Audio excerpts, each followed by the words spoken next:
পাভেল ভাই, আমাকে আপনার ওরকম মেয়ে মনে হয়? আমি তো পার্কে জিহানের সাথে যাইনি, ছোট চাচির সাথে গেছিলাম। জিহান আমাকে ফুচকা খাওয়াতে নিয়ে যাচ্ছিল, তখনই তো হাত ধরলো। আর আমি আপনার ফোন ধরিনি জিহানের ভয়ে। ও যদি আপনার নাম্বার দেখে চিনে ফেলে তখন? থেমে পুনরায় বলল, হ্যাঁ, আমি স্বীকার করছি যে আপনার প্রতি আমি খুব দুর্বল হয়ে পড়েছি। আপনার সাথে সারাক্ষণ কথা বলতে ইচ্ছে হয়, দেখা হলে ছুটে কাছে যেতে ইচ্ছে হয়। তাই বলে আপনি আমায় চরিত্রহীন ভাবলেন?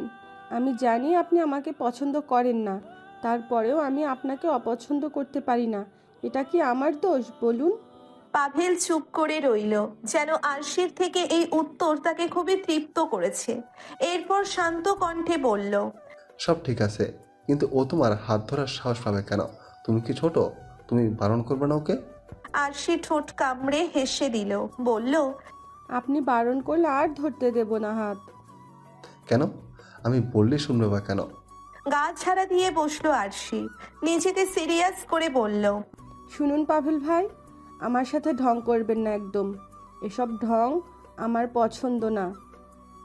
আপু আমাকে প্রায়ই বলতো, কোনো কথা মনে এলে সেটাকে পেটে না চাপিয়ে সরাসরি বলে দেওয়া উচিত, ভনিতা না করে।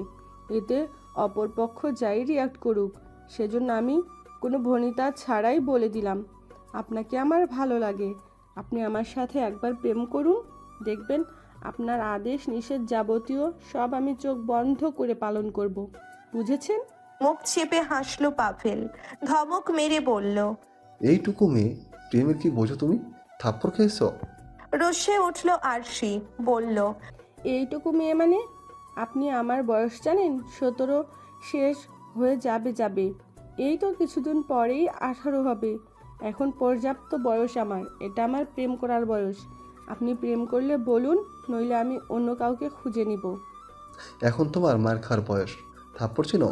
এসব কথা একবার তোমার বাড়ির কেউ জানলে তোমাকে প্রেমের সংখ্যা বুঝিয়ে দেবে।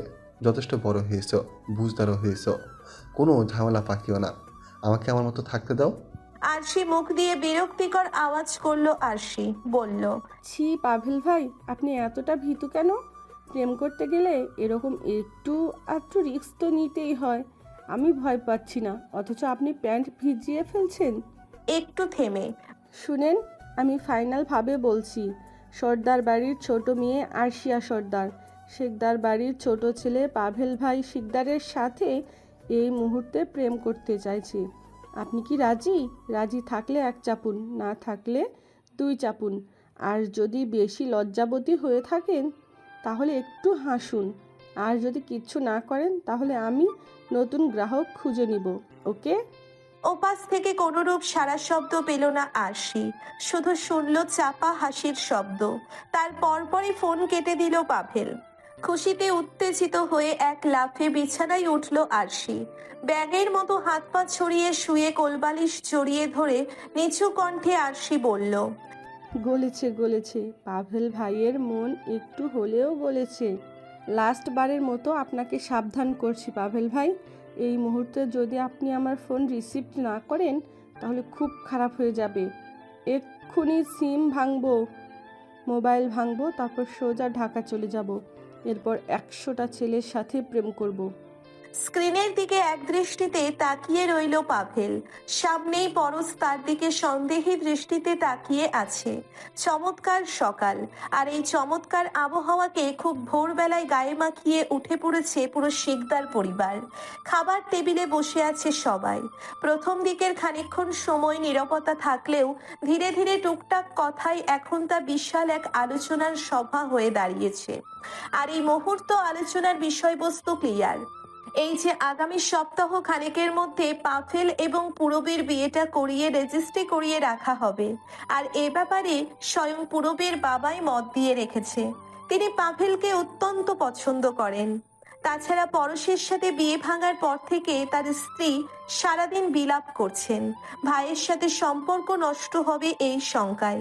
তাছাড়াও ছেলে মেয়ের মত পাল্টাতে দেরি হবে না, যে কোনো সময় এদের মধ্যে দ্বিমত হতে পারে।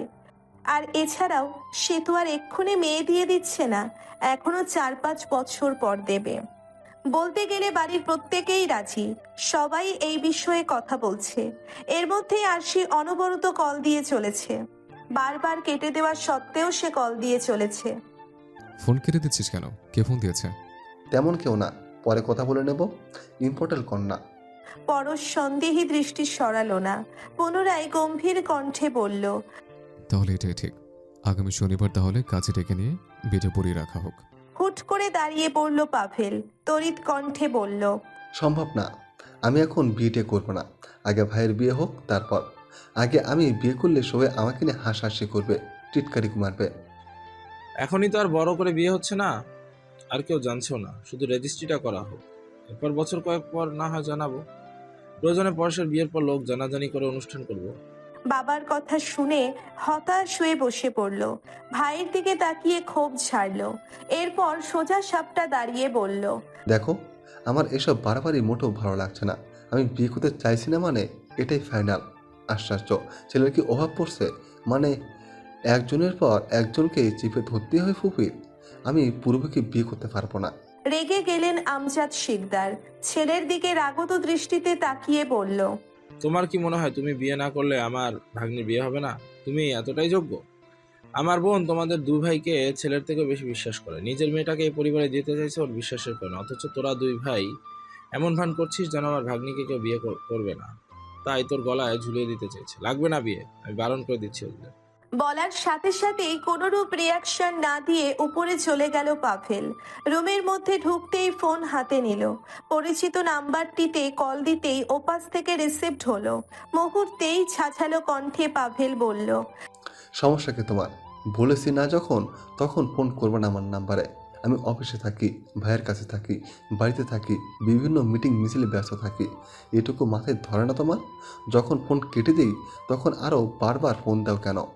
মাথায় কি কিচ্ছু নেই? পুরোটাই কি ফাঁকা? বিছানা থেকে উঠে চুপটি করে ফোনের দিকে কান পেতে রইল আরশি। সে বুঝতে পারছে তার পাভেল ভাই রেগে গেছে। এই মুহূর্তে তাকে সামলানো দরকার। নইয়ে যাওয়া কণ্ঠে বলল, ফাঁকা কেন থাকবে পাভেল ভাই? পুরো মগজটা জুড়েই তো আপনি থাকেন। বিরক্ত হলো পাভেল। দম করে শুয়ে পড়ল খাটে। ক্ষোভ নিয়ে বলল, প্রেম করাকালীন প্রেমিকাদের বিয়ের কথা আলোচনা হয়। সেই বিয়ে কী করে ভাঙবে সেই চিন্তায় থাকে প্রেমিক। অথচ আমার বেলায় উল্টো। তুমি কি কখনো শুনেছো প্রেমিকদের বিয়ের কথা আলোচনা হয়?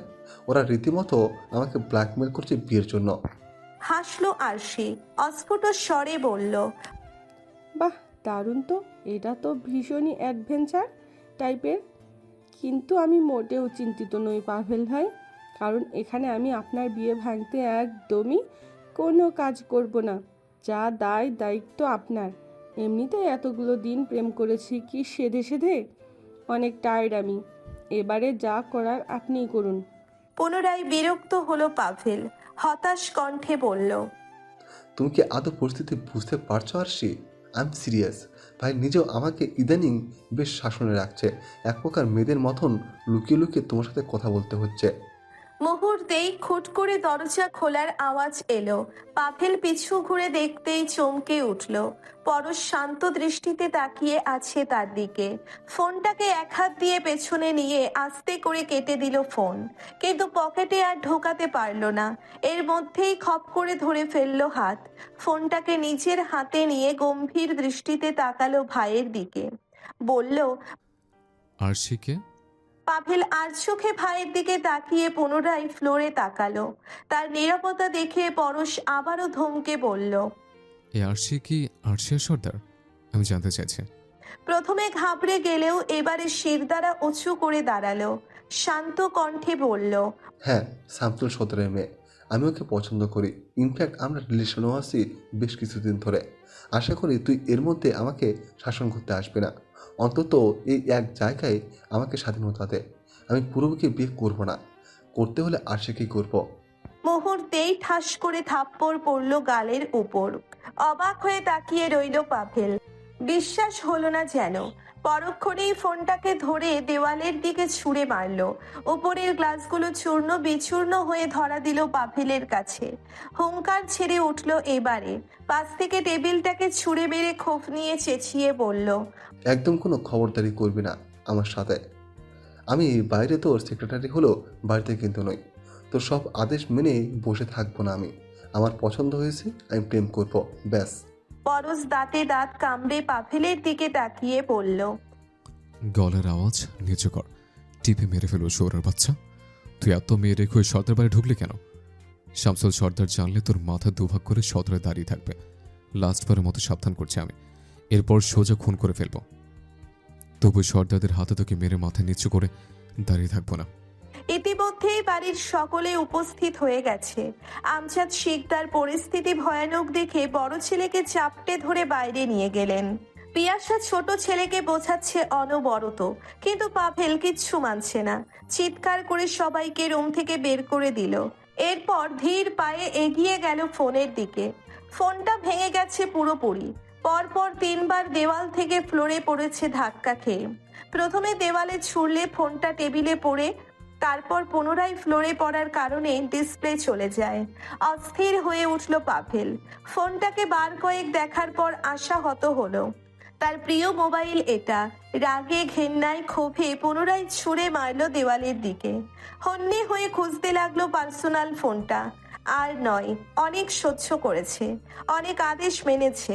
এতটা পরাধীনতা আর ভালো লাগছে না। সিম ঢুকিয়ে কল লাগালো পরিচিত নাম্বারটাতে। রাত প্রায় 11:30। আশপাশটা নিস্তব্ধ হয়ে পড়ছে ধীরে ধীরে। দূর থেকে আসা নিশাচর প্রাণীগুলোর আওয়াজ ভয়ঙ্কর ঠেকছে। হাতে পিৎজার প্যাকেটটা নিয়ে মেয়ের রুমের দিকে পা বাড়ালেন শামসুল সর্দার। মাত্রই সে বাড়িতে আসলো। কিছু দলীয় কাজে বরিশাল গিয়েছিল সেই সকালে।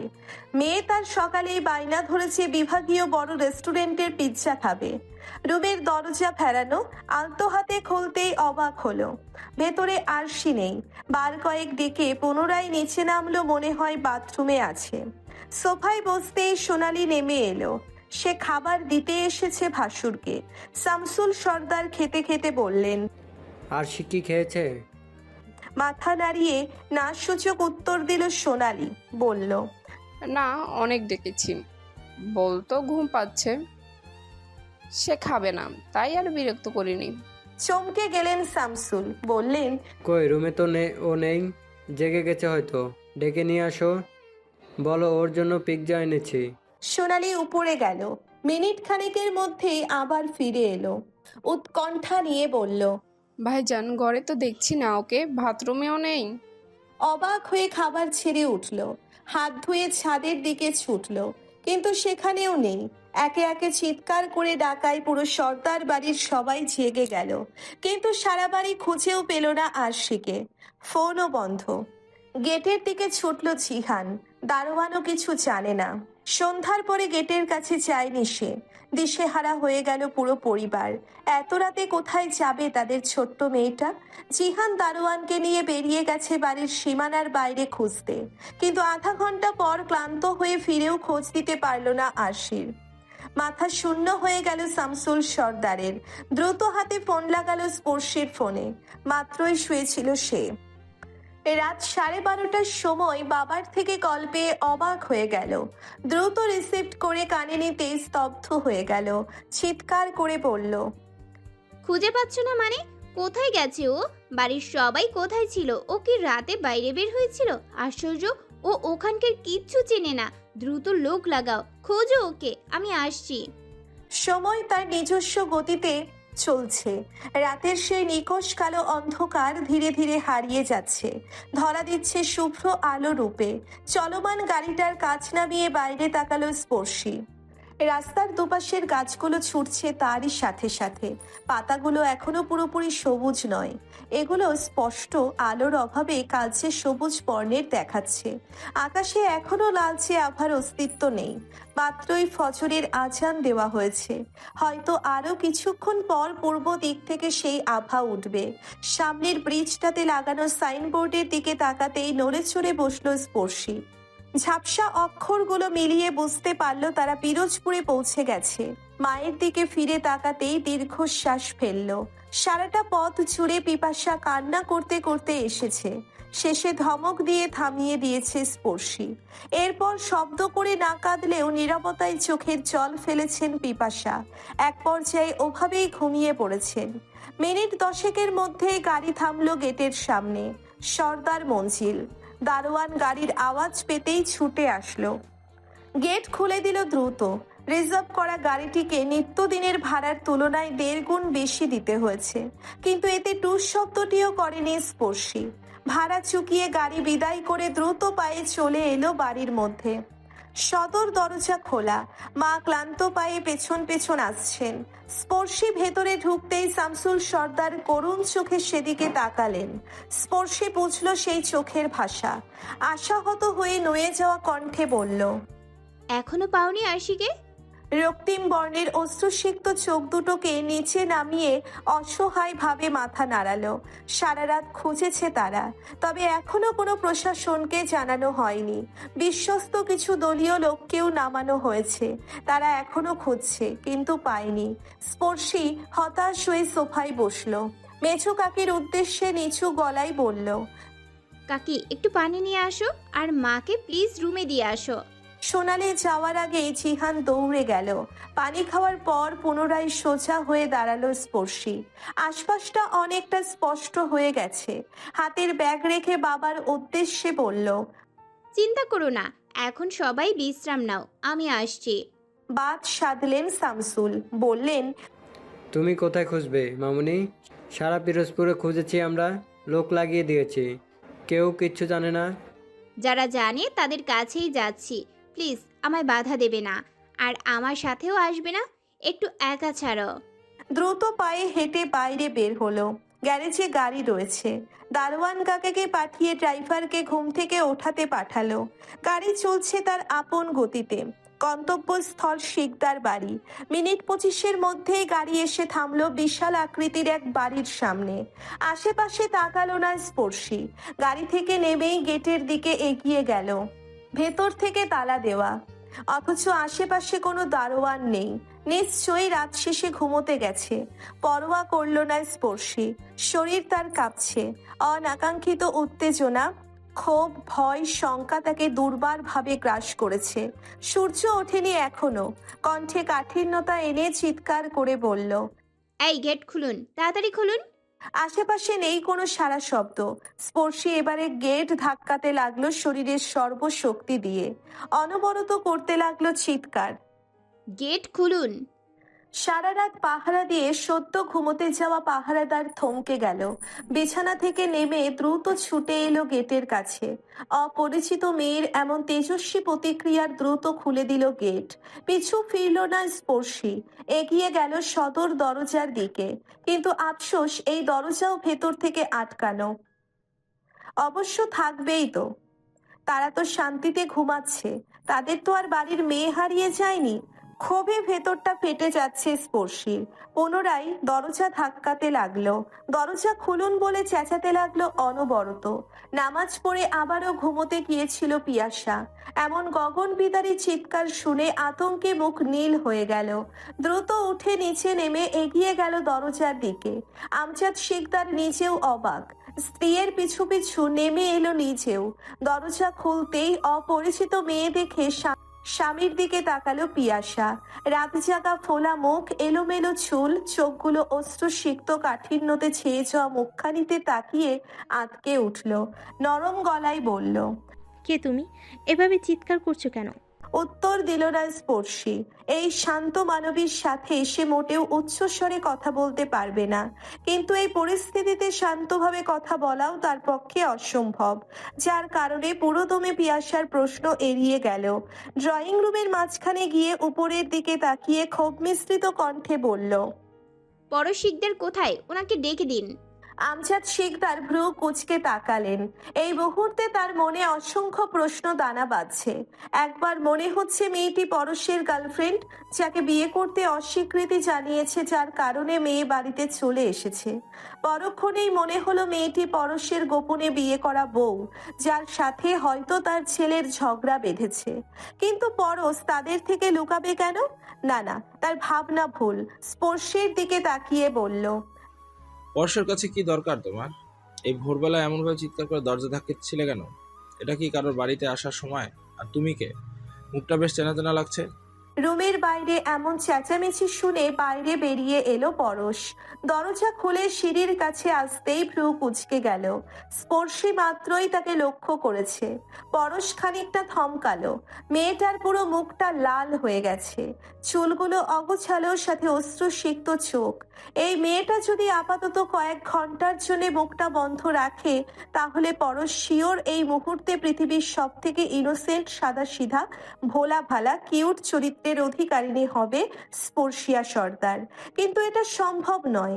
অমন কিউট ফেসটার হুট করেই চোয়াল শক্ত হয়ে গেল। কণ্ঠে কাঠিন্যতা এনে সিঁড়ির উপরে দাঁড়িয়ে থাকা পরশকে হুমকি দিয়ে বলল, আপনি কি নিচে আসবেন নাকি আমি উপরে আসব? খুক খুক করে কাশি দিল পরশ। মা বাবার দিকে তাকিয়ে অস্বস্তিতে ভেসে গেল। এই মেয়ে তাকে হুমকি দিচ্ছে, তাও তার বাড়িতে। আজ এখানে মা বাবা উপস্থিত না থাকলে সে নির্ঘাত বলতো, হ্যাঁ, তুমি উপরে এসো, আমার ঘরে ঢুকে বসো, তারপর কোল্ড ড্রিঙ্কস খেতে খেতে শান্ত কণ্ঠে তোমার উত্তেজিত হওয়ার কথা জানাও। কিন্তু এই মুহূর্তে এটা বলা সম্ভব না। গম্ভীর মুখশ্রী নিয়ে নিচে নামতে নামতে বলল, তুমি তো ঢাকা ছিলে, এখানে কিভাবে আসলে? ফুঁসে উঠল স্পর্শী, তেজ নিয়ে বলল, হ্যাঁ আমি জানি তো, আমি ঢাকায় ছিলাম, এটা আপনি জানতেন। আর আমার এই অনুপস্থিতির সুযোগ নিয়েই তো ঘটনাগুলো ঘটিয়েছেন। অবাক হলো পরশ। কিছু বলার আগেই পুনরায় ক্ষোভ ঝেড়ে বলল, দেখুন, আপনাকে আমি সাবধান করছি, আমার বোনকে দিয়ে দিন। এখনো পুলিশকে জানাইনি আমি। বিশ্বাস করুন, আগামী 1 ঘন্টার মধ্যে ওকে না দিলে আমি প্রেস কনফারেন্স করব। আপনার এই মুখোশ টেনে ছিঁড়ে এই কুৎসিত চেহারা পিরোজপুরবাসীকে দেখাবো। আমার বোনকে কোথায় রেখেছেন? কপালে ভাঁজ ফেলল পরশ। গম্ভীর কণ্ঠে বলল, সংযত হয়ে কথা বলো, এটা আমার বাড়ি। আর একবার উঁচু গলে কথা বললে ঘাট ধাক্কা দিয়ে গেটের বাইরে বের করে দেব। তোমার বোন কোথায় সেটা আমি কিভাবে বলবো? আমি কি তোমার বোনের বডিগার্ড? কিছু হলে আমার কাছে ঝাঁচড়া মতো চলে আসো কেন? নিজের বোনকে সামলে রাখতে জানো না? বাক্যহারা হয়ে গেল স্পর্শী। দুপাশে ফিরে অবাক দৃষ্টিতে তাকিয়ে থাকা আমজাদ শিকদার এবং পিয়াসা শিকদারকে দেখল। এরপর পুনরায় পরশের দিকে তাকিয়ে চেঁচিয়ে বলল, আমি ছেঁচড়া? আপনি ছেঁচড়া, গুন্ডা, সন্ত্রাসী, মেয়ে পাচারকারী।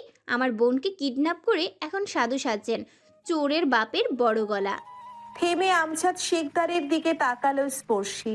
ছাঝালো কণ্ঠে বলল, আপনার ছেলে এর আগেও আমার ছোট বোনকে কিডন্যাপ করেছে, পুরো তিনটা দিন আটকে রেখেছে, অত্যাচার করেছে, কাপুরুষ একটা। কিছু হলেই আমার বোনের ওপর আক্রোশ মেটায়, অসভ্য। আমার বোনকে দিয়ে দিতে বলুন, না হলে গলায় গামছা পেঁচিয়ে সদরে নিয়ে ব্রিজের খাম্বার সাথে বেঁধে রাখবো। চোখ দুটো বড় বড় করে ফেললেন আমজাদ। কি বলবেন ভেবে পেলেন না। একবার পরশের দিকে তাকাচ্ছেন তো আর একবার স্পর্শের দিকে তাকাচ্ছেন। সারা শরীরের রক্তগুলো টকবক টকবক করে ফুটছে পরশের। নিজেকে শান্ত রেখে দাঁতে দাঁত চেপে বলল, দেখো, আমি তোমাকে লাস্টবারের মতো বলছি, আমি তোমার বোনের ব্যাপারে কিছু জানি না। ফার্দার আর একটাও লেম ওয়ার্ড ইউজ করবে না, তুলে ঠাটিয়ে গাল ফাটিয়ে দেব। অসভ্য। ঘন ঘন নিঃশ্বাস নিল স্পর্শী। দুহাত দিয়ে মাথা চেপে ধরে সোফায় বসে পড়ল। লাস্ট ভরসা ছিল শিকদার বাড়ি, কিন্তু এখানেও নেই ভাবতেই কান্না পাচ্ছে। হুট করেই সতর্ক হলো, বলল, আপনার ভাই কোথায়? ওর সাথে কথা বলবো আমি। কোথায় উনি? উনি অপহরণ করেছেন আমার বোনকে, তাও আপনার কথায়। পরশ বিরক্ত হলো। পাফেল বলে বার কয়েক ডাক দিল, কিন্তু ফলাফল শূন্য। কোনো সাড়া পাওয়া যাচ্ছে না। পরশ ত্রস্ত পায়ে রুমের দিকে গেল। স্পর্শে বিশ্বাস করতে পারল না, সে নিজেও পিছু পিছু গেল। রুমের দরজায় টোকা মারতেই মর্মর শব্দে খুলে গেল দরজা। অবাক হলো পরশ। দ্রুত পায়ে ভেতরে ঢুকতেই দেখলো রুম ফাঁকা। আশেপাশের জিনিসপত্র গতকাল সকালের মতোই সব অগোছালো, ভাঙা ফোনটাও পড়ে আছে অযত্নে। মস্তিষ্কের ভেতরে নানা রকম অঘটনের আশঙ্কা বেড়েই চলেছে। একে একে বারান্দা, বাথরুম, ছাদ দেখার পরেও পাভেলের খোঁজ পেল না। স্পর্শী নিজেও অবাক, কিন্তু পরশ শিকদার নামক অসহ্যকর লোককে বিশ্বাস করা তার পক্ষে অসম্ভব। সন্দেহী দৃষ্টিতে তাকিয়ে রইল তার দিকে। পরশ ফোন করতে লাগলো অনবরত, কিন্তু সিম বন্ধ। হতাশ হয়ে বিছানায় বসতেই টেবিলের দিকে নজর গেল। সেখানে থাকা ছোট্ট কাগজের টুকরোটা হাতে ধরতেই পা খাড়া হয়ে গেল। ভাই, জীবনে অনেক মেনেছি তোকে, কিন্তু আর পারবো না। আমি আমার ওই ছোট্ট পাখিটাকে ঠোকাতে পারবো না। ও যে অন্ধের মতো বিশ্বাস করে আমার দিকে তাকিয়ে আছে। আমি জানি ওর পরিবার আমি মানবে না, সেজন্যই যাচ্ছি আমরা এই রাজনৈতিক গণ্ডি ফিরে অনেক দূরে, যেখানে কেউ আমাদের বাধা দেবে না। ক্ষমা করিস। সন্দেহে চোখ জোড়া নিয়ে এখনো তাকিয়ে আছে স্পর্শী। সামনেই কাগজের টুকরো হাতে বিছানার উপর থম মেরে বসে আছে পরশ। চোখ তার ফ্লোরে নিবদ্ধ, যেন পাথর হয়ে গেছে। তার নীরবতা দেখে স্পর্শী এগিয়ে এলো। হাতের কাগজের টুকরোটা খপ করে টেনে নিয়ে গেল নিজের কাছে। লেখাগুলো পড়তেই চোখ দুটো কপালে উঠল। হা হয়ে একবার কাগজ তো অন্যবার পরশের দিকে চাইছে। মাথায় হাত দিয়ে চিৎকার করে উঠল স্পর্শী। ক্ষোভ ভর্তি কণ্ঠে বলল, পালিয়েছে মানে? ও আল্লাহ, আমার বোন কই? ওকে কোথায় নিয়ে গেছে আপনার ভাই? কি অবস্থায় আছে ও? আরে কথা বলছেন না কেন? বসে উঠল পরশ, আওয়াজ উঁচুতে নিয়ে বলল, আমি কি করে জানবো? আমাকে জিজ্ঞেস করছে কেন? জিজ্ঞেস করো তোমার বোনকে কিভাবে আমার ভাইটার মাথা চিবিয়ে খেয়েছে। হা হয়ে গেল স্পর্শী। রাগে সারা গা গিজগিজ করছে। ঝাঝালো কণ্ঠে বলল, সিরিয়াসলি? আপনার ভাই কি কচি খোকা নাকি? কিচ্ছু বোঝে না, অসভ্য, চরম লেভেলের অসভ্য আপনারা ভাই। ইচ্ছে করে করেছেন তাই না? নিজের অশুভ ভাইকে আমার অবুঝ বোনটার পেছনে লেলিয়ে দিয়েছেন আপনি। আমি কি কিছু বুঝি না নাকি? এসব আপনার চাল। আমার বোনটাকে ভুলভাল বুঝিয়ে বাড়ি ছাড়া করেছেন। শুনে রাখুন, আমি লাস্টবারের মতো আপনাকে সাবধান করছি। বিকালের মধ্যে আপনার ভাইকে আসতে বলুন। আমার বোনকে যেন সসম্মানে সে সর্দার বাড়িতে দিয়ে আসে। যদি কোনো রকমের উল্টো পাল্টা কিছু করে না আমার বোনের সাথে, তাহলে খুন করে ফেলবো। এটাই লাস্ট ওয়ার্নিং।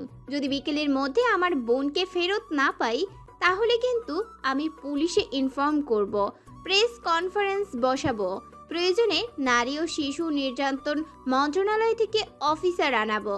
সো সাবধান। দিশেহারা হয়ে গেলেন পিয়াস। দ্রুত এসে স্পর্শীর হাত ধরলেন। মাথায় হাত বোলাতে বোলাতে করুণ কণ্ঠে বলল, দেখো মা, তুমি উত্তেজিত হয়েও না। এটা মান সম্মানের ব্যাপার। আমরা কালকেই জেনেছি তোমার বোনের সাথে পাভেলের সম্পর্ক আছে। পরশ মেরেছে ওই জন্য, কিন্তু বুঝতে পারিনি এভাবে পালিয়ে যাবে। তুমি মাথা গরম করো না। পুলিশ বা মিডিয়া জানাজানি হলে আমাদের চেয়েও তোমার বোনের বেশি ক্ষতি হবে। তোমাদের বাড়ির মান সম্মান নষ্ট হবে। এর চেয়ে আস্তে আস্তে খোঁজো, আমরাও খুঁজে দেখি পাই কিনা। এরপর না হয় যা হওয়ার হবে। শান্ত হয়ে শুনল স্পর্শী। এরপর কিছু না বলেই পরশের দিকে চাইল। নীরব হয়ে চোখ দিয়ে ক্ষোভ ঝেড়ে পুনরায় চলে এলো সে বাড়ি থেকে। সকাল 8টা। বাড়ির কেউই এখনো ঘুমোতে যায়নি। সবাই ড্রয়িং রুমে চিন্তিত হয়ে বসে আছে। স্পর্শী ক্লান্ত পায়ে সদর দরজা দিয়ে ঢুকলো।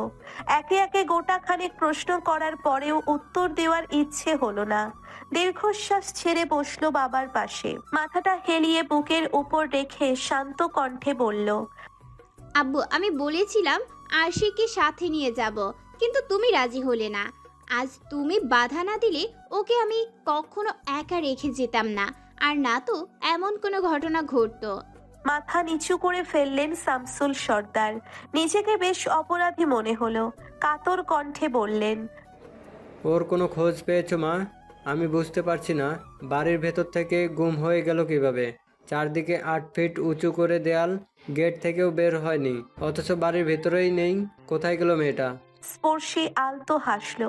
তার এই হাসিটা অদ্ভুত লাগলো সবার কাছে। শান্ত কণ্ঠে বলল, আব্বু, তোমার বাড়ির পেছনের আম গাছগুলোর কথা মনে আছে? ওইখানে পাশেই কিন্তু বড় একটা মই রাখা, আম পাড়ার জন্য। ওই মই বেয়ে দেয়াল টপকানো খুব বেশি কঠিন না। চমকে গেল শামসুল, বলল, কিন্তু সোনালি আরশিকে 10টার সময়ও দেখছে, আর এত রাতে দেয়ালেই বা টপকাতে যাবে কেন? বাবার মুখের দিকে এক দৃষ্টিতে তাকিয়ে রইল স্পর্শী। এরপরে শান্ত স্বরে বলল, আবু শিকদার বাড়ির ছোট ছেলে পিয়াসকে চেনো? ও কিন্তু আমাদের ভার্সিটিতেই পড়তো। ওর মৃত্যুতে খুনি হিসেবে আমাকে জেল খাটতে হয়েছে পুরো 1.5 দিন, কারণ আমি ওর মৃত্যুর আগের দিন ক্যাম্পাসের সবার সামনে বসে পিটিয়েছিলাম। সেই ক্লিপ ভাইরাল হওয়ার পরে সবাই ভেবেছিল লজ্জায় আত্মহত্যা করেছে, যার কারণে আমার নামে মামলা করেছিল পরশ শিকদার। কিন্তু পরিস্থিতি ছিল ভিন্ন। পিয়াসকে ওর রুমমেটরা খুন করেছিল নেশা করার কারণে, যদিও সেটা জানা যায় পরে, কিন্তু যা ঘটার সেটা আগেই ঘটে যায়। ওই ছেলের সাথে প্রেম করে ঠকানোর অভিযোগে ওই পরশ শিকদার আরশিকে তুলে নিয়ে গেছিল আমি জেলে যাবার পর। পুরো 3 দিন আটকে রেখেছিল, কিন্তু ঘটনা ছিল উল্টো। পিয়াস আরশিকে খারাপ উদ্দেশ্যে তুলে নিয়ে যেতে চেয়েছিল বলে আমি ওকে পিটিয়েছিলাম, যদিও পরে সত্য জানার পর ওরা আরশিকে আবার আমার কাছে ঢাকায় দিয়ে আসছিল। যাই হোক, আমি এইসব ব্যাপারে কাউকে কিছু বলিনি আরশির কারণে, কেননা এতে ও মানসিকভাবে ভেঙে পড়বে। এমনকি নতুন বাসাও রাখতে চেয়েছিলাম, কিন্তু হুট করে পিরোজপুরে এসে পড়লাম তোমাদের খোঁজে। জানতাম না এখানেই ওই শিকদারদের বাস। এরপর খেয়াল করলাম পাবেল শিকদারদের উপর আরশির এক আলাদা ঝোঁক। প্রথমে পাত্তা না দিলেও পরে শঙ্কা হয়েছিল, এর কারণে ওকে রেখে যেতে চাইনি। আর না তো ফোন দিতে চেয়েছি, কিন্তু তুমি সেই ভুলটাই করলে, ওকে ফোনটা পর্যন্ত কিনে দিলে। একটু কষ্ট থেমে, আব্বু, আরশি পাবেল শিকদারের সাথে সম্পর্কে জড়িয়েছে আর কাল রাতে ওর সাথেই পালিয়েছে। মাথায় যেন বজ্রপাত পড়ল শামসুলের। ড্রয়িং রুমে উপস্থিত সকলেই যেন আকাশ থেকে পড়ল। তেজ নিয়ে উঠে দাঁড়ালো শামসুল, ক্ষোভ নিয়ে বলল, ওদের এত বড় সাহস আমার বাড়ির সম্মানে হাত দেয়, আমি খুন করে ফেলবো। চোখ রাঙালো স্পর্শী, বাবাকে টেনে আবারও পাশে বসালো। এরপর ধমকের সুরে বলল, এই জন্য আমি তোমাদের কিচ্ছু বলতে চাই না। একটু হলেই বাড়ি মাথায় কেন তোলো? ধীরে সুস্থে কিচ্ছু করা যায় না। শোনো আব্বু, একটু শান্ত হও। এইসব ঘটনায় তোমার এই চিৎকার বিপদ ঘটানো ছাড়া আর কিচ্ছু করবে না। আমি যা বলছি একটু শোনো। একটু থেমে পুনরায় বলল, আমি ওদেরকে যা বলার বলে এসেছি। তুমি এক্ষুনি যাদেরকে আরশিকে খোঁজার কথা বলেছো তাদেরকে বারণ করো। লোক জানাজানি হলে পরবর্তীতে এটা আরশির উপর এফেক্ট পড়বে। আমি ওদেরকে খুঁজে বের করে নিব। তুমি একটু চুপ থাকো আপাতত প্লিজ। দিনের মধ্যভাগ সূর্যটা তার সর্বোচ্চ তেজ নিয়ে মাথার উপর অবস্থান নিয়েছে। মাঝে মধ্যে কিছু পূবালি হাওয়া আবার ছুঁয়ে দিচ্ছে মানব হৃদয়কে। সেই হাওয়া গায়ে মাখতে মাখতে অনবরত ফোন দিয়ে চলেছে আরশির নাম্বারে, কিন্তু বরাবরই ওপাশ থেকে একই কথা ভেসে আসছে। এর অর্থ আরশির নাম্বার বন্ধ রয়েছে। হতাশ হলো স্পর্শী। এই তো আরেকটু পরেই 3টে বেজে যাবে, অথচ এখনো আরশির কোনো খোঁজ নেই। বাড়ির সবাই যেন একটা ঘোরের মধ্যে আছে। হয়তো তারা কখনো ভাবতেই পারেনি তাদের ঘরের সব থেকে ছোট সদস্য সবার আগে প্রেম করে প্রেমিকের হাত ধরে পালিয়ে যাবে।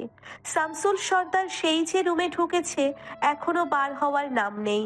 তিনি মেয়ের এমন আহম্মক কাণ্ডে ব্যথিত হয়েছেন। শোভাম গতকালে পঞ্চগড়ের উদ্দেশ্যে গিয়েছে। ওখানেই নাকি নতুন একটি রিসোর্ট বানাবে, সে কারণেই জমি দেখতে গিয়েছে। তাকে এই তো কিছুক্ষণ আগেই পুরোটা জানানো হয়েছে। শোনা মাত্রই সে রওনা দিয়েছে পিরোজপুরের উদ্দেশ্যে। সময় যত এগোচ্ছে স্পর্শী ঠিক ততটাই উত্তেজিত হয়ে যাচ্ছে। হাতের ফোনটা সেকেন্ড সময়ের জন্যেও কোথাও রাখেনি। বিছানায় ভাঁজ হয়ে শুয়ে দেওয়ালের দিকে তাকিয়ে ভাবতে লাগলো আরশির কথা। ওর কি একবারও মা বোনের কথা মনে হয়নি? আচ্ছা, এরকম অচেনা একটা ছেলের হাত ধরে রাতের অন্ধকারে পালিয়ে যেতে একটু ভয়ও হয়নি? কিভাবে সম্ভব? ও কি আদেও স্বেচ্ছায় গেছে নাকি জোর করা হয়েছে? কাল রাত 11টায় যদি ঘর থেকে বের হয়ে থাকে সেক্ষেত্রে এখন প্রায় 14 ঘন্টা হয়ে গেছে। আচ্ছা, ওই ছেলেটা এর মধ্যে ওর সাথে কোনো রকম উল্টোপাল্টা কিছু করেনি তো? যদি ফিজিক্যালি টর্চার করে, কিভাবে সহ্য করবে ওইটুকু বোনটা? না না, এরকম কিচ্ছু হবে না, খুব শীঘ্রই খুঁজে বের করবে স্পর্শী। ভাবনার মধ্যেই ফোনের রিংটোন বেজে উঠল। স্ক্রিনের দিকে তাকাতেই চমকে উঠল। পরশ শিকদার ফোন দিয়েছে, নিশ্চয়ই ওদেরকে খুঁজে পেয়েছে। দ্রুত হাতে রিসিপ্ট করে কানে তুলতেই ওপাশ থেকে পরশ জিজ্ঞেস করলো। তোমার বোনের কি কোনো রকম সন্ধান পেয়েছো? হতাশ হলো স্পর্শী, নিচু কণ্ঠে বলল। না, আপনি পেয়েছেন আপনার ভাইয়ের খবর? খুব একটা বিচলিত মনে হলো না পরশকে, বরাবরের মতো শান্ত কণ্ঠে বলল। না, ওর ফোনও নেয়নি সাথে করে। লোকেশন যে ট্র্যাকিং করবো তারও কোনো সুযোগ নেই। আচ্ছা, তোমার বোন কি ফোন নিয়ে গেছে? চমকে উঠল স্পর্শী। সারা সকাল সে রুমের মধ্যে ফোন খুঁজেছে, কিন্তু পায়নি। পেয়েছে শুধুমাত্র নতুন ফোনের প্যাকেট সহ কাগজগুলো। সেগুলো আলমারির উপরেই ফেলে রেখেছিল। শান্ত কণ্ঠে বলল। হ্যাঁ, ওর ফোন নিয়ে গেছে, কিন্তু সিম তো বন্ধ, কিভাবে ট্র্যাকিং করবেন? কিছুক্ষণ ভাবলো পরশ, এরপর বলল। স্মার্টফোন হারিয়ে গেলে বা চুরি হয়ে গেলে গুগলের ফাইন্ড মাই ডিভাইস কাজে আসে। যতক্ষণ পর্যন্ত ফোন সুইচ অফ করে রাখা না হয় ততক্ষণ পর্যন্ত এটা ট্র্যাকিং করা যায় সঠিকভাবে। তবে সুইচ অফ থাকলেও IMEI নম্বর ব্যবহার করে ট্র্যাকিং করা যায়। তবে এর জন্য পুলিশের সাহায্য নিতে হবে। তুমি একটু থানায় আসবে, আমি সেদিকে যাচ্ছি। ফোনের ডকুমেন্টসগুলো নিয়ে আসবে। আমার মনে হচ্ছে ওরা সিম চেঞ্জ করেছে, কিন্তু ফোন অফ করেনি। থেমে বিরক্তির সাথে আবারও বলল। আর হ্যাঁ, প্লিজ পারলে মুখে একটু সুপারগ্লো মেখে এসো, আমার কান যন্ত্রণা করছে। রাগ লাগলো স্পর্শীর, কিন্তু তাও কিচ্ছু বলল না। শোভাম ভাই এখনো এসে পৌঁছায়নি। বাড়ির সবাই যে যার ঘরে গুমোট মেরে বসে আছে। কাউকে কিচ্ছু না জানিয়ে চুপচাপ বাড়ি থেকে বের হয়ে গেল স্পর্শী। ঘড়ির কাঁটায় মাত্র 4টে। রোদ তার তপ্ততা হারিয়ে ফেলেছে ইতিমধ্যেই। সারা ধরনী জুড়ে এখন বাতাস ছায়া খেলায় মেতে উঠেছে। হাত পা ঘামছে স্পর্শীর। সেই কতক্ষণ ধরে কম্পিউটারের দিকে তাকিয়ে আছে, গরমে যেন সিদ্ধ হয়ে যাবে এক্ষুনি। পরশও এক দৃষ্টিতে তাকিয়ে আছে কম্পিউটারের দিকে। হুট করেই লোকেশন ট্র্যাকিং করতে থাকা লোকটি আলতো আর্তনাদ করে উঠল। মুখ গোল করে শ্বাস নিয়ে বলল। ইয়েস, পেয়ে গেছি। এই মুহূর্তে এই ফোনটা কক্সবাজারে দেখাচ্ছে, তবে এটা সমুদ্র সৈকতে রয়েছে, কিন্তু স্থির নয়, গতিশীল। এই যে দেখুন, এটা ধীরে ধীরে সামনের দিকে যাচ্ছে। তবে আমি শিওর এটা বর্তমানে বিচের মধ্যেই আছে। দেখুন, গতিটা খুবই স্লো, সামনের দিকে যাচ্ছে আবার পিছনে আসছে। মনে হচ্ছে কোনো যানবাহনে আছে তারা, হয়তো ঘুরছে বিচের মধ্যে। সারাটা দিন না খেয়ে আছে স্পর্শী। কাল রাত থেকে জার্নি করছে, শরীরটা নিয়ে আর দাঁড়িয়ে থাকা যাচ্ছে না। ক্লান্ত চোখে আস্তে করে রুমের এক কোণার টুলটাতে বসে পড়ল। পরশ এগিয়ে এলো, ভদ্রতার সহিত বলল। কোনো সমস্যা হচ্ছে তোমার? শরীর খারাপ লাগছে? বাড়ি কি পৌঁছে দিয়ে আসবো? বিরক্ত লাগলো স্পর্শীর, ফুঁসে উঠে বলল। এই চুপ করুন তো, এত আদিক্ষেতা ভালো লাগছে না আমার। ইচ্ছে করে এসব করেছেন আপনারা? আমার বোনটা যে কিনা ঠিকমতো নিজের গ্রামটাও চিনত না, সে আজ কক্সবাজারে, তাও একটা অসভ্য ছেলেকে সাথে নিয়ে। আপনার ভাই আমার অবুঝ বোনটাকে ফুসলে ফাসলে নিয়ে গেছে, না জানি ওর সাথে কি না কি করছে। আল্লাহ, আমার আরশি না জানি কি অবস্থায় আছে। চোখ দুটো ছোট ছোট করে তাকিয়ে রইল পরশ। এরপর ধমক দিয়ে বলল। এই, তুমি বারবার কি মেন করতে চাইছ? তোমার বোনের কোনো রকম ইচ্ছে ছাড়া আমি আর ভাই ওকে নিয়ে গেছে, আর কি না কি করবে মানে? তোমার বোন কি ছোট? ছোট হলে আমার এত বড় ভাইটার মাথা চিবোতে পারে? তোমার মধ্যে প্রেমের ছিটে ফোটা না থাকলে কি হবে? তোমার বোন তো প্রেমের ফ্যাক্টরি। এখন শুধু শুধু আমার মাথা চিবাচ্ছ কেন? গিয়ে জিজ্ঞেস করো নিজের বোনকে, আমার ভাই ওকে কোনো জোর জবরদস্তি করছে কিনা। করলে তারপর বকবক করো, অসহ্য মেয়ে। কিছু বলার ইচ্ছে হলেও বলল না স্পর্শী। মুখ বুজে শুয়ে নিল, কেননা শরীরটা ভালো লাগছে না। চেয়ারটাতে মাথা এলিয়ে দিয়ে ধীর স্বরে বলল। আমি শীঘ্রই কক্সবাজার যাব। পরশ স্পর্শীর দিকে তাকালো। ক্লান্ত মুখখানিকে সেকেন্ড কয়েক তাকাতেই আবার অন্য দিকে তাকালো। যে ঠোঁটপোড়া মেয়ে যদি এই অফিসারদের সামনে চেঁচিয়ে উঠে বলে, এই, আপনি আমার দিকে তাকিয়ে আছেন কেন? চোখ গেলে দিব। তখন তখন মান সম্মান কিচ্ছু থাকবে না। নিজেকে সামলে অন্যদিকে তাকিয়ে বলল। দরকার নেই তোমার যাওয়ার, আমি গিয়ে নিয়ে আসবো। চমকে উঠল স্পর্শী, ভ্রু কুঁচকে বলল। হোয়াট? আমি যাব না মানে? 100 বার যাব। আপনি আমাকে আটকানোর কে? আমি আমার বোনকে আনতে যাব না। বিব্রত হলো পরশ, বলল। আশ্চর্য, তার ছেড়া মস্তিষ্ক তোমার। বলেছে অনেক দূরের জায়গা, তোমার যাওয়ার দরকার নেই, আমি গিয়ে নিয়ে আসবো। আমি বিশ্বাস করব আপনাকে?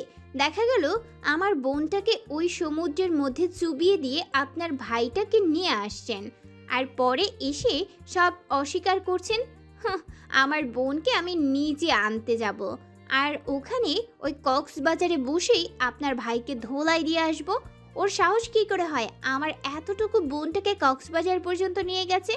আর সে কি সাঁতার জানে? ও যদি ডুবে যায়, আমি কাল সকালেই রওনা দিব।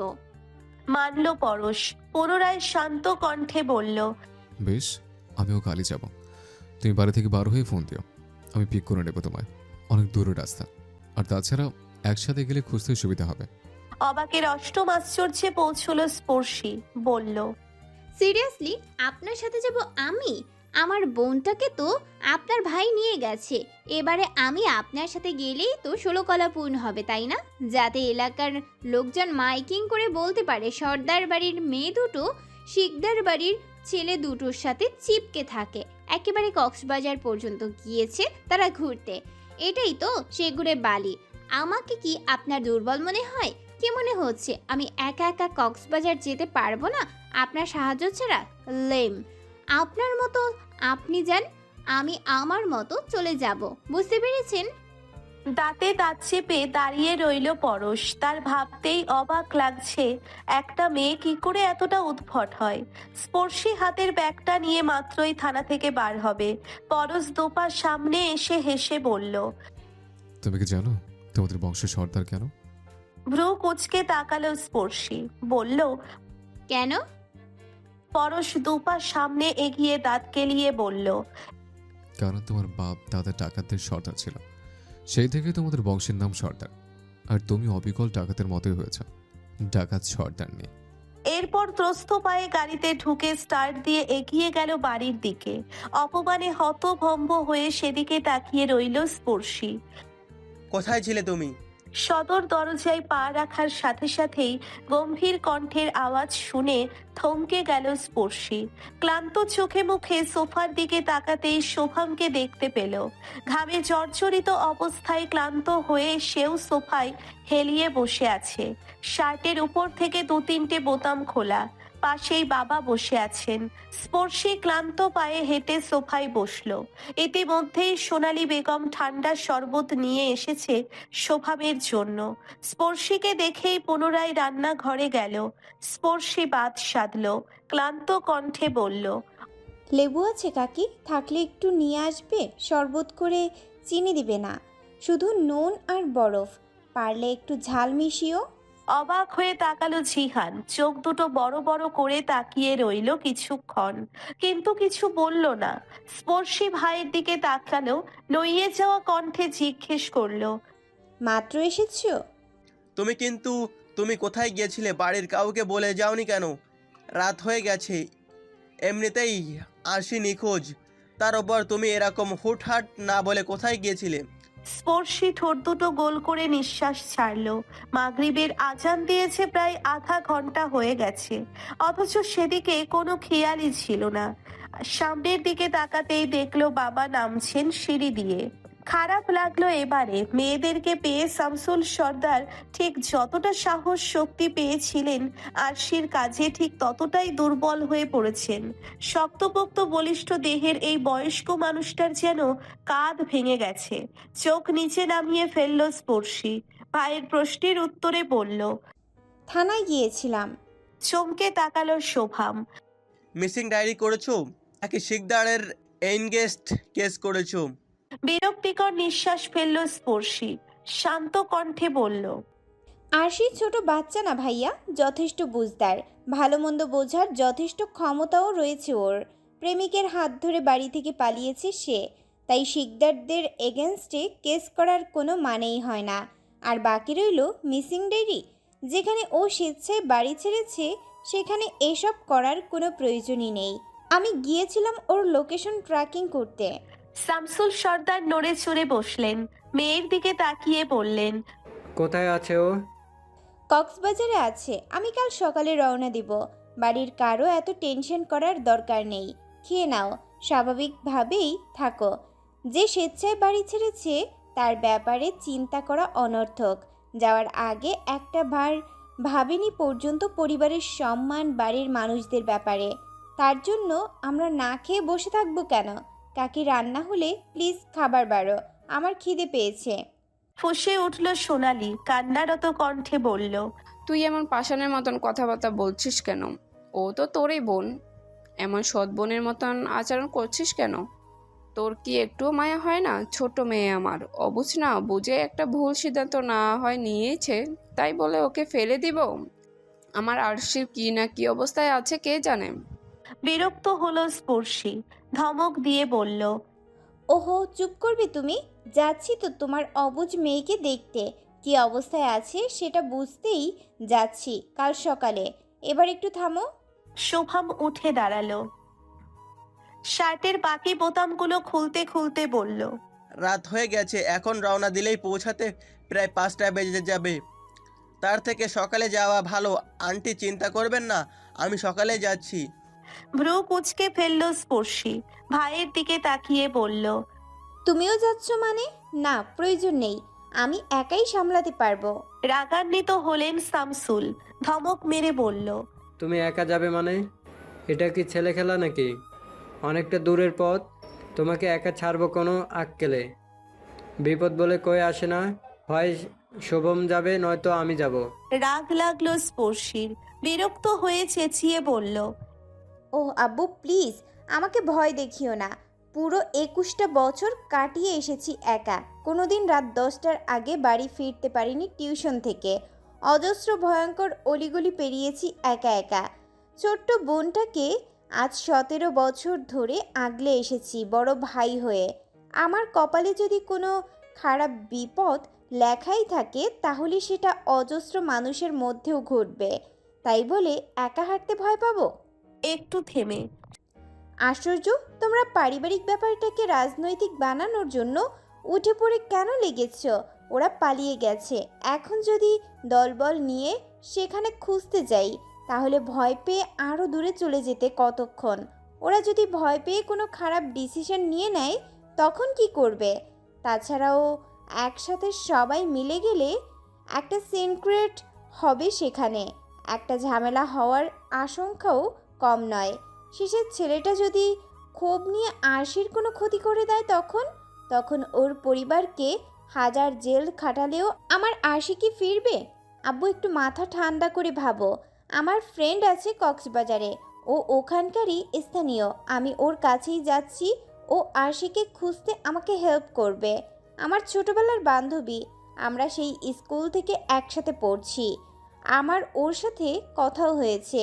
ওখানে গিয়ে আমার কমপক্ষে 2-3 দিন থাকতে হবে। সেখানে আমি গেলে থাকা যায়, কিন্তু পরিবার শুদ্ধ গেলে তো কেমন দেখায়, তাই না? চিন্তা করো না প্লিজ, আমি ঘন্টায় ঘন্টায় আপডেট জানাবো তোমাদের। শোভাম রাগান্বিত দৃষ্টিতে বাবার দিকে একবার চাইল, এরপর থমথমে পায়ে হেঁটে সোজা উপরের দিকে চলে গেল। শামসুল সর্দার ও অভিমানী দৃষ্টিতে একবার মেয়ের দিকে তাকালো, এরপর মান জড়ানো কণ্ঠে বললেন, যা ইচ্ছে করো, এমনিতেই তোমাকে বাধা দেওয়া কোনো অধিকার নেই আমার। আমার ভাগ্যতা হতে দেয়নি। একা বিশৃঙ্খলার বড় হয়েছ, এখন তোমাকে শৃঙ্খল বাঁধার সাধ্য কার?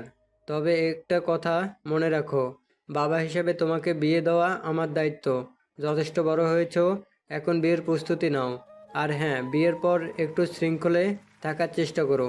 থেমে বিড়বিড় করে উপরে যেতে যেতে বলল, যে মেয়ে বানিয়েছ তোমার মা, আমার তো এখন থেকেই সেই অভাগার জন্য মায়া হচ্ছে। রাত প্রায় 8টা। শিকদার বাড়ির সবাই বর্তমানে খাবার টেবিলে। সবার চোখ মুখ থমথমে, নেই কোনো হাসি, যেন বাধ্য হয়ে রোজকার কাজ সমাপ্ত করছে সবাই। স্পর্শে খেয়ে দিয়ে কারোর সাথে কোনোরূপ কথা না বলেই রুমে ছুটল। তার মেজাজ এখন তুঙ্গে। শিকদার বাড়ির চরম এক অসভ্য লোক তাকে ফোনের পর ফোন দিয়েই চলেছে খাবার টেবিলে বসে। বারবার কেটে দেওয়ার পরেও নেই কোনো বিরতি। এ যেন প্রতিযোগিতায় নেমেছে, কে কতবার ফোন দিতে পারে আর কে কতবার কাটতে পারে। প্রতিটা লোকমা মুখে নিতেই ঘাম ছুটে গেছে স্পর্শীর। ভাগ্যিস ফোনটা সাইলেন্ট ছিল, নয়তো বাধ্য হয়ে সবার সামনেই রিসিভ করতে হতো ফোন।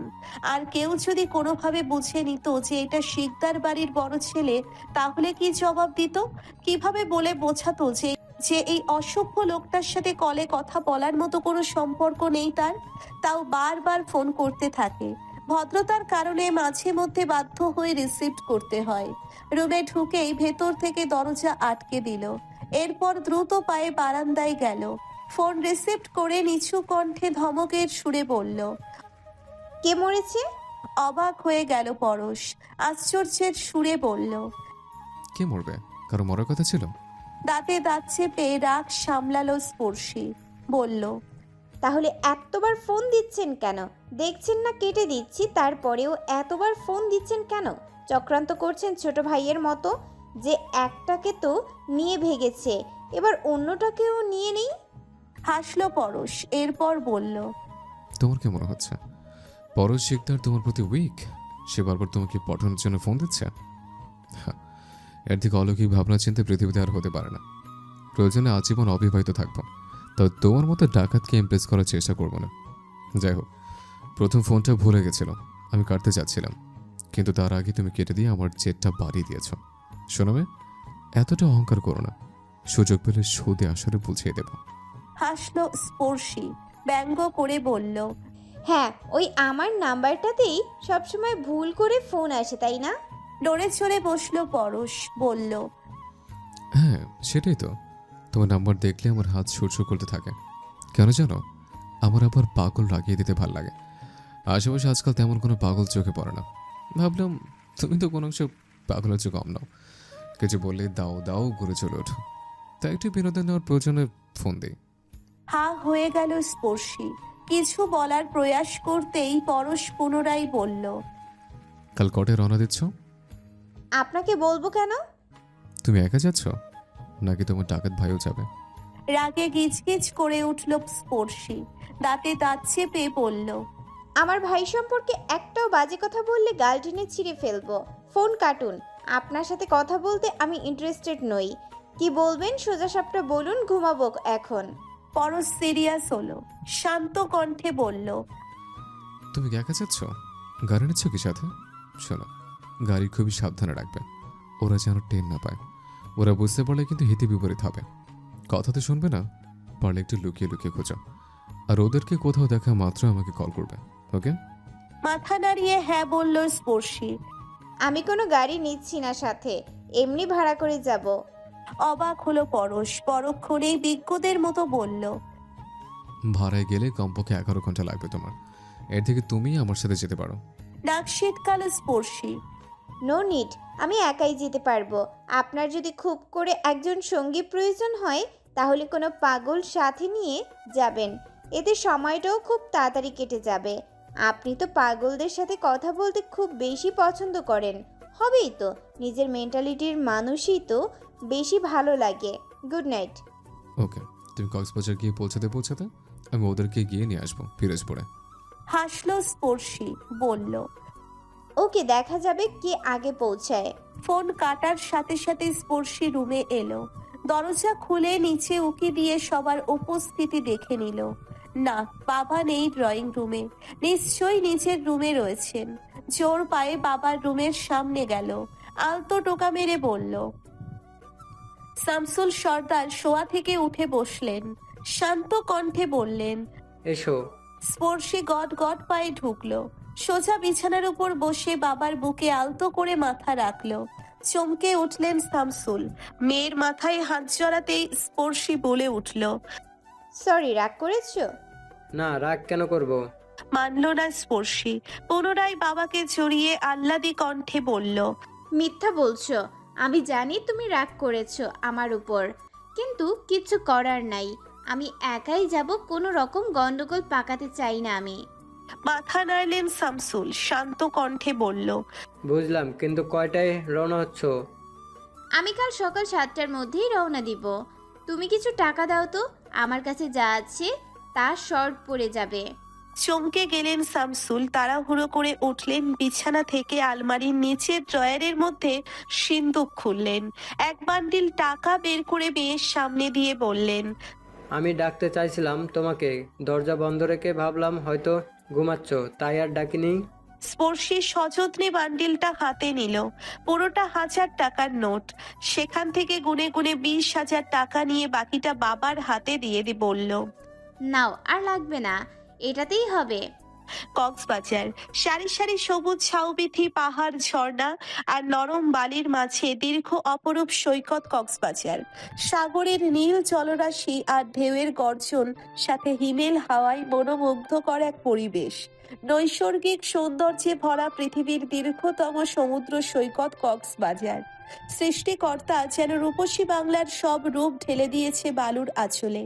120 কিলোমিটারের দীর্ঘ দর্শনীয় সমুদ্র সৈকতের কারণে প্রতিটি বছর দেশের বিভিন্ন প্রান্ত থেকে ভ্রমণ প্রিয়াসী পর্যটক প্রাকৃতিক সৌন্দর্যের লীলাভূমি কক্সবাজারে ঘুরতে আসে।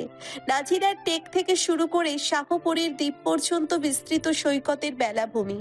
ভ্রমণকারীরা কক্সবাজার থেকে টেকনাফ পর্যন্ত সাগরের পার ঘেঁষে বয়ে যাওয়া মেরিন ড্রাইভ প্রাণবন্ত হয়ে উপভোগ করে।